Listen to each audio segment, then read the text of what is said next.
let's crank up the volume.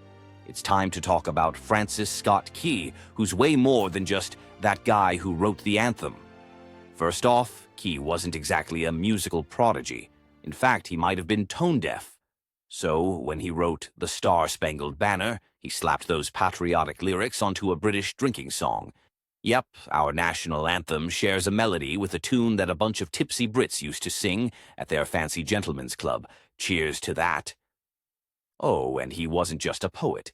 Key was a hotshot lawyer who defended Sam Houston, yeah, that's Sam Houston, when he was accused of beating up a congressman.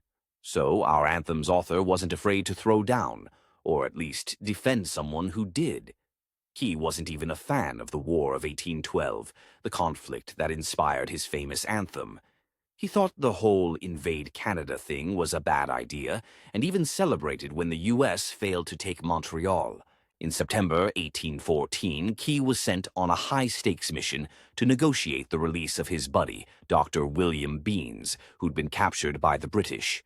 Key boarded a British ship under a flag of truce and managed to charm his way into getting Beans freed. Hero move, right? Well, not quite. Since Key and his crew overheard too much about Britain's plans to blast Baltimore, the Brits decided to detain them until after the attack on Fort McHenry. So, there Key was, stuck on a ship, watching the 25-hour bombardment of the fort. Imagine over a full day of cannon fire, rockets, and chaos. But when the sun came up on September 14th, the American flag was still flying. That moment inspired him to write a poem titled Defense of Fort McHenry, and bam!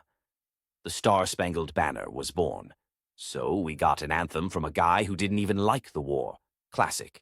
And here's a quirky little bonus fact. Francis Scott Key's great-great-nephew was F. Scott Fitzgerald, the guy who wrote The Great Gatsby. Yep, the same family that brought us the Star-Spangled Banner also gave us the Roaring Twenties. Small world, huh?